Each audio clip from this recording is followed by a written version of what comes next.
කතරගම දෙවියෝ කියන්නේ පට්ටපල් බොරුවක්.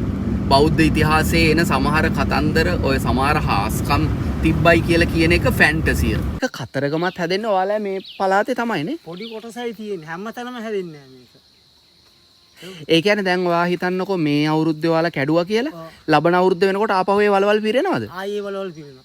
ඒ කියන්නේ ඒ චාරිත්‍ර ඉෂ්ට කරන්න අර මේ කතරගම දෙවියන් විසින් ඒක ඒ ස්ථානයේ ඒ ප්‍රදේශයේ නිකම් මැව්වා වගේ කතාවක්. එහෙම නැත්නම් ඒ මොකක් හරි හාස්කමකින් ඒ දේවල් ඇති වුණා කියන එක. අලුවට පස්සේ සම්පූර්ණ කිරි පැකට් එක වගේම තමයි. ලස්සනයි යෝ. නේති. ලංකාවේ මං හිතන්නේ මෙච්චර ගොඩක් එක තැනක තියෙන්නේ මෙහෙ වෙන්නේ නැති නේ.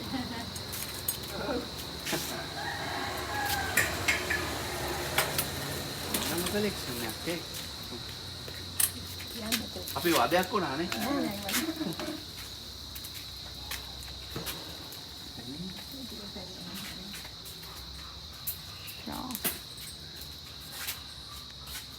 මේක තනි ලීයකින් වෙන්න ඇති. තනි ලීයකින් තමයි. ඒක වල පැත්තට ගියානේ. බස්. දෙකක් නෑ. වැඩ කරනවා. දෙක. අන්ති එතකොට මේ පරම්පරාවෙන්ම කරගෙන එන ඒවල. මහත්ය. ඒ තමයි පටන් ගත්තේ.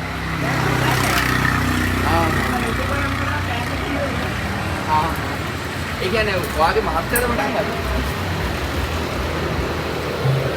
මාර නිර්මාණ ගොඩක්. ඒක දේවාලයක තියෙනවා ලස්සන. කොහෙද? හා. ගිහලා බලන්න. පිටිපස්සේ? යන්න ඕනේ ඒක බලන්න.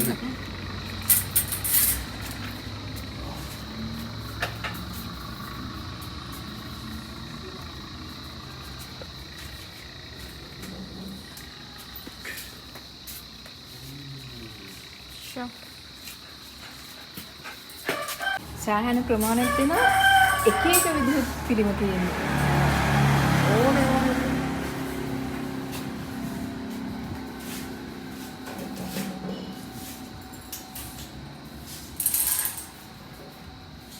යා කෞතුකාගාරයකට ආවා වගේ.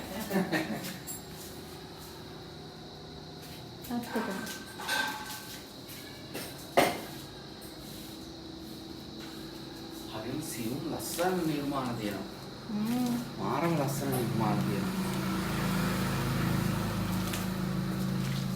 මේ පිළිමේ මේකයි මම. මේ තනිකර කලවර ලීයක්. ඒක ෆිනිෂින් එක බලන්න.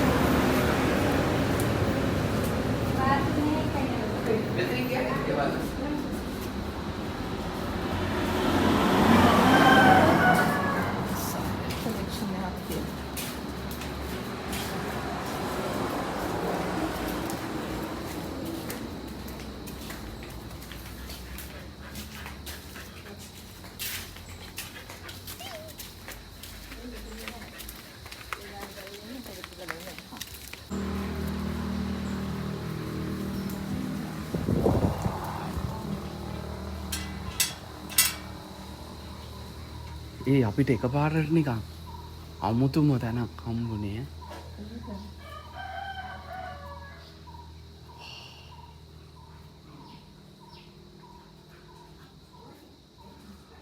ස්කන්ධ කුමාරයි වල්ලි අම්මයි. වල්ලි මෑණියෝයි. වල්ලි මෑණියෝ කතරගම දෙවියෝයි කියලා මම හිතනවා. ඔව්. මේ ඉන්නේ කතරගම දෙවියෝ. වේලාවේදීත් එක්ක පිටිපස්සේ තියෙන.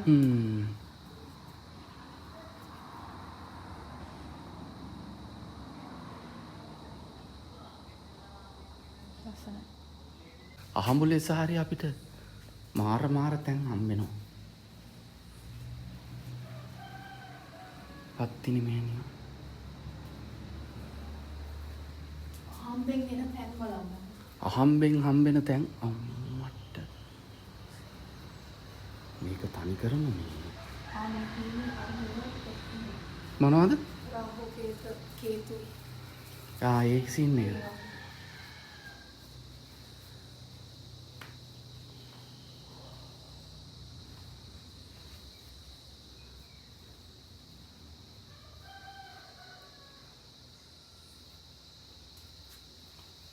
මේ ඉන්නේ එතකොට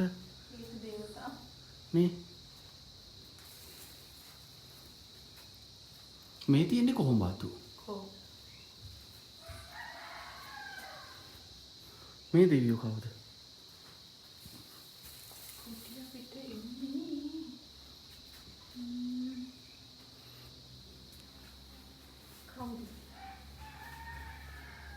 කේතු දේවතා රාහු දේවතා කොටිය පිට ඉන්නේ රාහුද? ඔව් රාහු දේවතා ශනි දේවතා එතකොට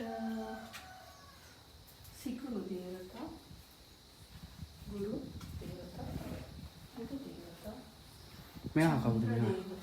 අශ්වයෝ 1 2 3 4 5 සූර්ය 6 7යි. සූර්ය දේවතා. සූර්ය දේවතා. මාර කලෙක්ෂන් එකක් ඈ.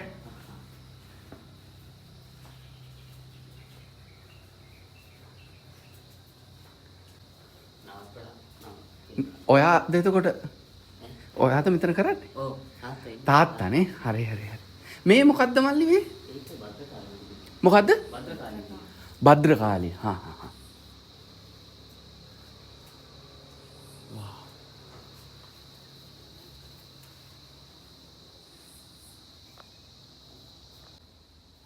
මෙතන ඉන්නවා ශිව පාර්වතී කතරගම දෙවියෝ ගණේශ දෙවියෝ.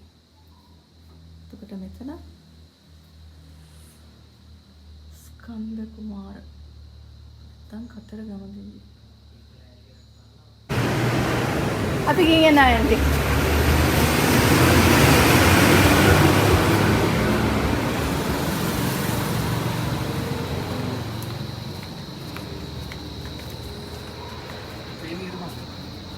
තනිකරම අර තියෙන ලීයක් ඒ විදිහට මේක මේ කොටෙත් එක්ක නිර්මාණයක් ඉතින් කරලා. ඔව් ඒක තමයි බලන්න හදන්නේ. ඉතින් ඔන්න ගම්මුදාව හන්දියට කතරගම ගම්මුදාව හන්දියට આવොත් මේ නිර්මාණ ගන්න බලන්න හැමදේම කරගෙන යන්න පුළුවන්. ඔන්න එකක් අරගෙනත් යනවා.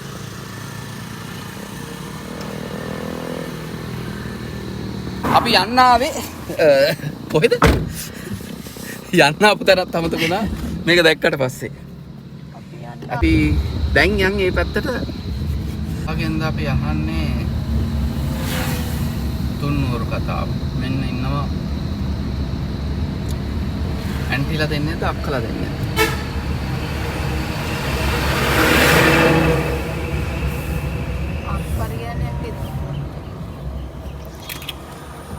තුන්නූරු හදන ගම දන්නවද? අර තුන්නූරු හදන ගමක් තියෙන්නේ. මොනවද? තුන්නු අර නළල තියන්න තින්නෝරු හදන්නේ වල්ලි මාතා ගමනේ නේ. මේ ටවුන් එකෙන් යන්න ඕන ඉස්පිරිතාලේ පැත්තට. මොකක්ද අක්කේ නම ගමේ? අලි වල්ලි මාතා ගම. වල්ලි මාතාගම. හරි. අපි හොයන් යන්න. හරි ගොඩක් ස්තුතියි. ටවුන් එකෙන් යන්න ඕනේ. ඒක තමයි ඉතින් දැන් අර ඕක ගැන දන්නේ කතරගම අය. අපි 30න් අහලා වැඩට නෑ මේ තුන්නූරු මොනවාද තුන්නූරු නෙමෙයි හරි නම කිව්වා. තෙන්නූරු හරි මොකක් හරි ඔන්න අපි දන්නෙත් නෑ අතරම මේ තෙන්නූරු. හරිම නම තෙන්නූරු නේ. තින්නූරු. අයියෝ දැන් පැටලෙනවා. තින්නූරුක. වීඩියෝ එකේ අවසානයේ කොහොම වෙයිද දන්නේ නැහැ. ඒ කියන්නේ අපිට විස්තරයක් හොයාගන්න පුළුවන් වෙයිද? අපිට බලන්න පුළුවන් වෙයිද? එහෙම කිසි දෙයක් අපිට තීරණය කරන්න බෑ කලින්. තියෙනවා ප්‍රාදේශ සභාව. ඒ වුණාට අපි අන්න තියෙනවා වැඩ සිටි කන්ද. සිටි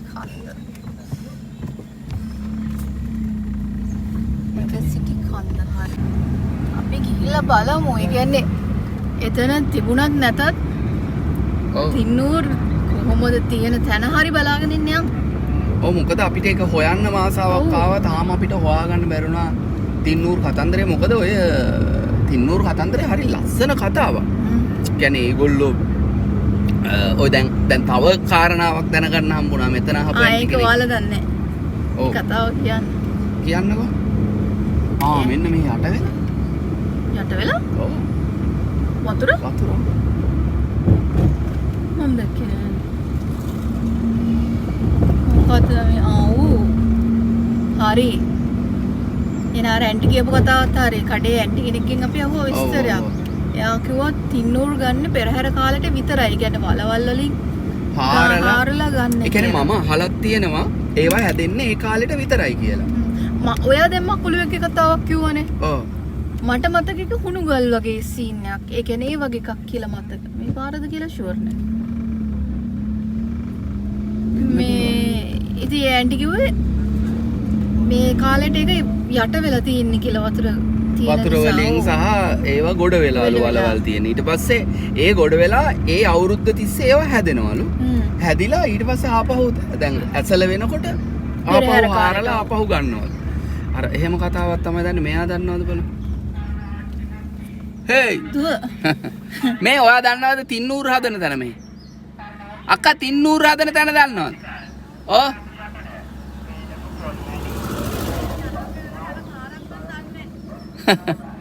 ඉස්සරහද? ඔව් මේ වෙත් තමයි යන්නේ. එහෙම දන්නේ නැහැ නේවා. ඉස්සරහ කවුරු හරි ඉඳීනේ අහගන්නනේ. ගණ දේ පරිගාවින් හරි. හරි අක්කා. ගණ දේවල් එක. ඉතින් අපි දෙන්න දැන් සෑහෙන්න මම හිතන්නේ පාරවල් පර ගානක ගියා මේ කතන්දරේ හොයාගෙන. ඒ කියන්නේ එක එකිනෙක කියන්නේ එක පාරවල්. ඔව් කමන්නේ අපි කොහොම හරි හොයාගමු. හරි විස්තරයක් තාම හරියට දන්න කෙනෙක් හම්බුනෙත් නෑ. අවසරයි. තින්නූර් හදන්නේ කොහෙද මේ? තින්නූර්. ඔව්. ඒක හරි ඉන්ටරෙස්ටිං. ඔව් තාම ඒ කියන්නේ මේ අහන කෙනා එක තැන් කියන සලකුණු කියන අපි ඒ තැන් හොයාගෙන යනවා. අපිට එතනින් ආයි ඒ කියන්නේ බැරි වෙනව හොයාගන්න. අපිට තාම හරි විස්තරයක් අපිට තාම තින්නූර් හොයාගන්න බැරි වුණා. හැබැයි ඒක හරි ඉන්ටරෙස්ටිං. ආ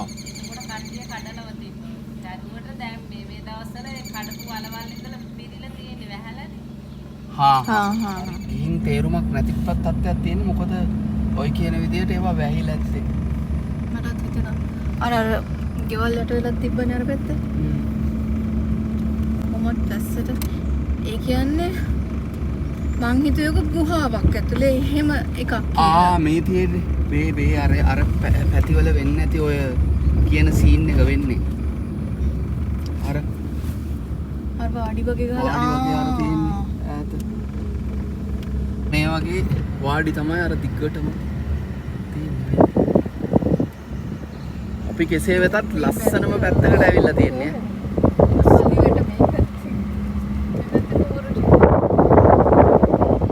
බල. අපි හොයාගමු. මේ යාල කැලේ නේද? ඔව්. මේ පැත්ත. වෙල්ලස්ස. මේ පැත්ත වෙල්ලස්ස. ඉතින් යාල කැලේ කියන්නේ වෙල්ලස්සලුනේ. තින්නූර් ගැන හොය ආවා හම්බුනේම නෑ. හරිද? සෑහෙන්න වෙලා ඉඳලා හොයනවා. නෑ ඔය කතාව මේ බලන්න ඕන. කොයි? අවුඩෙන් සිතුල් පවුව පැත්තටම යනවා. දැන් මේ හරිය තමයි තින්නෝරු කියන මේ ඒරියා එකේ තින්නෝරු වලවල් තියෙන සම්පූර්ණව. එතකොට තින්නෝරු වලවල් කියන්නේ කොහොමද ඒක හදන්නේ? අර ඔක පාසානයක් තියෙන්නේ. සම්පූර්ණ ඔය පාසානේ කඩලා අරන් වේලන්නේ. වේලලා ඊට පස්සේ තමයි හලන්නේ. හලලා ප්‍රකට කරන්නේ. මම ගෙනල්ලා ගොඩ ගහලා තින්නේ කියන්නේ ඒවා දැන් මේ වර්ෂාව හින්දා මුකුත් කරගන්න බැරුව ඉන්නේ. ඒ කියන්නේ වැස්ස නිසාද දැන් මේ ඔයාලට කඩන්නත් විදියක් නැත්තේ? කඩන්නත් විදියක් නැත්තේ. මේ වේරුණා පස්සේ සම්පූර්ණව මේක තියෙන්නේ. කුඩු එක හැලෙන්නේ සම්පූර්ණව. ඔක වේරුණා පස්සේ සම්පූර්ණ පිටිපැත්තට වගේ පාටක්. ඒක වෙනම පසක් නේද? වෙනම පසක්. මේ පැත්තේ විතරයි තියෙන්නේ. මේ කතරම විතරයි තියෙන්නේ. වෙන කොහෙවත් නැහනේ. හැම පැත්තෙම මෙහෙන් තමයි යවන්නේ. යාපනයේ කරා මෙහෙන් යවන්නේ. හරි. අපි දැන් ඔය ඉස්සරහට එතකොට ඒක පාෂාණයක්ද? මේක පාසාන්නේ. දැන් පෙරහැර සීසන් එකට තින්නෝරු ඕනේ. දැන් ගංගායිනේ දිගටම තියෙනවා. මේ විදිහින් සුද්ධ කරලා සම්පූර්ණ වේලෙන්න දාලා ඔක්කොම කරලා හලන්න ඕනේ. හැලුවට පස්සේ කණකර සුදු පාට බිත්ති වගේම තමයි. මෙහි විතරයි හොඳම තින්නවරු එක තිය ලංකාවේ. කතරගම විතරයි තියෙන්නේ. හරි හරි හරි. ඔව් පොඩි කොටසක් තියෙනවා ප්‍රමාණي. අපි යාපනට ඉල්ලලා තියෙන තින්නවරු කිලෝ 5000ක්. ඕඩරේ. ඒවා දෙන්න තමයි ඔයාලා දැන් මේක කරන්නේ. වැස්ස නිසා කරගන්නේ දෙයක් නැහැ නේ. සාවින්ද කරන්නේ මේ වහින්න නැති මාසයක් මේ වහින්න නැත්තම් මේ තින්නවරු මේවයි දාලා සම්පූර්ණ වේලෙන් මොකද අපි දැල් ගහලා තියෙන්නේ. ඒවා දාලා හලන. ඉන්දියාවටත් මෙහෙන් යවන්නේ. ඉන්දියාවටත් මෙහෙන් ගියවසේ ඒ කට්ටිය කිමිකල් ගහනවා. අර මේ වලට ගන්නෝනේ. මොනවටද? නේද? මේවා එක එක උස් වලට ගන්නෝනේ. කයිකල්ලා. ඕ. ඒ මේ ගෙනිල්ල ඒ කවලම් කරනවා. ඒ කිමිකල් එක. කවලම් කළා තමයි ගන්නේ. හරි. එතකොට අයියා ඒක අවුරුද්දකට සැරයයි කඩන්නේ එහෙමද? අවුරුද්ද සැරයක් කඩන්නේ. දැන් මේ ටයිම් එක කඩලා වේලන්නේ මොකද වේලලා තින්නවලු ගන්න ඕන. දැන් ලබන මාසේ පෙරහැර කප්පිට ඕන. එතකොට තමයි තින්නවලු අවශ්‍ය වෙන්නේ. හරි. ඔය හැම කෝවිලකටම ගෙනියනෝනේ. එතකොට ඔය ඒක කතරගමත් හැදෙන්නේ ඔයාලා මේ පළාතේ තමයිනේ. පොඩි කොටසයි තියෙන්නේ. හැමතැනම හැදෙන්නේ නැහැ මේක. ඒ කියන්නේ දැන් ඔයා හිතන්නකෝ මේ අවුරුද්දේ ඔයාලා කැඩුවා කියලා ලබන අවුරුද්ද වෙනකොට ආපහු ඒ වලවල් පිරෙනවද? ආයේ වලවල් පිරෙනවා.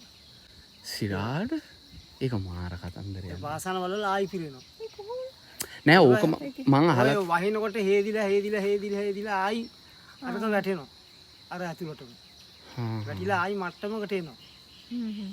ඒකයි. ඒක බලන්න පුළුවන් කොයි කාලේ? බලන්න පුළුවන් මේ ලබන මාස වගේ දිහාම කට්ටිය වැඩ කරනවා. කඩනවා මේ තින්නූර. තින්නූර කඩන ලබන මාසෙ ඉඳන් තින්නූර කඩන්න පටන් ගන්නවා. ලබන මාසෙ කියන්නේ දැන් මේ මාසෙ වෙසක් මාසෙනේ. මේ වෙසක් මාසෙ. දැන් ඔයාලට වැස්ස තමයි ප්‍රශ්නයක් වෙලා තියෙන්නේ. තමයි වෙලා තියෙන්නේ. නැත්තම් මෙලහට අපි වැඩක් කරනවා අර පොරබයක් වල තින්නූර තියෙන්නේ සම්පූර්ණ ගොඩ ගහලා. වේලුව පස්සේ තමයි ඔක හැදෙන්නේ හරි ලස්සනට. හරිනේ මේ බලන්නකො නිකන්. අතේ ගෑවුනාට පස්සේ. ඒක නම් මාර එකක් අයියේ. ඒක මාරම නිර්මාණයන්නේ. මේ තනිකරම එතකොට පසේ හැදෙන එකක් නේ. ඇත්තටම ඔය කතාව අපි මීට කලින් දැනගෙන හිටියේ නෑ. අපි හිතුවේ නිකන් තින්නූර් කියන්නේ පාම් පිටියක වගේ කොහෙන් හරි හදලා ගන්න එකක් කියලා. එහෙම බෑ. මේක දෙයියන්ගේ දෙයක් නේ. දෙයියන්ගේ දෙයක් නේ. ඒකනේ. අනේ thank you අයියා. විස්තරේ කිව්වට අපිට. මේ එතකොට තින්නූර් පස්නේ. ඔය තියෙන තින්නූර් පස්ති. අයියාගේ නම්බර එක ඉල්ලයි. ඔන්න අපි තින්නූරු හොයාගත්තා. ඉතින් අවසාන වශයෙන් කියන්න තියෙන්නේ සමහර වෙලාවට සමහර දේවල් අපි කෙලින්ම අයින් කරනවා නේ. ඒ කියන්නේ ඒක ඇත්ත නැත්ත කියලා දෙයක් තියෙනවා ඕනම දෙයක. ඒ කියන්නේ සමහර දේවල් ප්‍රබන්ධම කියලා අයින් කරන්නත් බෑ. නමුත් අර අන්තයටම නිකන් ඒ දේවල් තමයි ඇත්තම කියලා කියන්නත් බැහැ වගේ එකක් නේ. කෙසේ වෙතත් අර බුදුහාමුදුරුවොත් කියලා තියෙන හැම දෙයක් ගැනම නිකන් මැද ඉඳන් බලන්නනේ කියලානේ. හැම දෙයක් ගැනම ඕනකට වඩා හිතන්න ගියොත් ඒකත් පිස්සුවක් වෙනවා. ඉතින් අර ඒ වගේ දැන් ඉතින් සමහර තැන්වල සමහර දේවල් වල හාස්කම් නෑ කියලා කියන්නත් බෑ. බැරි තැන් අපිටත් හම්බෙලා තියෙනවා. දැන් සරලව මේ කතරගම මේ තින්නූර් කතාව ඒක මම ඊට කලින් අහලා තියෙනවා. ඒක ඒ කියන්නේ ඒ චාරිත්‍ර ඉෂ්ට කරන්න අර මේ කතරගම දෙයියන් විසින් ඒක ඒ ස්ථානයේ ඒ ප්‍රදේශයේ නිකම් මැව්වා වගේ කතාවක්. එහෙම නැත්නම් ඒ මොකක් හරි හාස්කමකින් ඒ දේවල් ඇති වුණා කියන එක. ඉතින් එතකොට නිකන් හිතන්න ඒ ප්‍රදේශයේ මිනිස්සුන්ට තමයි ඕක ඒ කියන්නේ ඒක රැකියාවක් විදිහට නැත්නම් එහෙම කරගෙන යන්න පුළුවන් තත්යකට තිබිලා තියෙනවා. ඉතින් අර ඒ වගේ ඉතින් තාමත් කතරගම ඒ ප්‍රදේශයේ පමණයි සින්දූර් ලංකාවෙම හැදෙනවා කියන්නේ. ඉතින් ඔය තින්නූර් හදන ඒ පිෂ්ටය වගේ පාෂාණයක්. ඒක ඉතින් එතකොට නිකන් ඒක හාස්කමක් වගේ කියලා කියන්න පුළුවන් නේ. කතරගම දෙයියෝ කියන්නේ පට්ටපල් බොරුවක්. බෞද්ධ ඉතිහාසයේ එන සමහර කතන්දර ඔය සමහර හාස්කම් තිබ්බයි කියලා කියන එක ෆැන්ටසිය. ඒවා ඇති දෙයක් නැහැ කියන එක හෙලා කාටවත් ඇත්ත වශයෙන්ම කියනවා නම් මේ ප්‍රතික්ෂේප කරන්න බැහැ කියන එක තමයි නිකන් සරලව කියන්න තියෙන්නේ. ඇත්තටම මොකද ඒ වගේ දෙයක් නැහැයි කියලාම කෙලින්ම බැහැර කරන්නත් බෑ. ඒවා එක හෙලා නැහැයි කියලා ප්‍රතික්ෂේප කරන්න බැරි තැනකට එනවා සමහර වෙලාවල්. ඒ කියන්නේ ඒක තීරණය කරන්නේ තමන්නේ තව කෙනෙක් කියපු දෙයක් නෙමෙයි. එතකොට කොහේ හරි තිබ්බ දැනේ හොයලා බලලා විස්තර තමයි විශ්ලේෂණය කරලා මේක කරනකොට ඒකේ වෙනම එකක් තියෙනවා. මැද ඉන්න කියලා තමයි අපිට අවසාන වශයෙන් කියන්න තියෙන්නේ. ඕනට වඩා විශ්වාස කරන්නත් එපා. එපා. ඕනට වඩා අවිශ්වාස කරන්නත් එපා. මොකද සමහර දේවල් විශ්වාස කරන්න පුළුවන් මට්ටමක තියෙනවා. තියෙනවා. ඉතින් ඒක නිසා දැන්වත් කන්ද වල්ලියම්ම ඔයාගේ.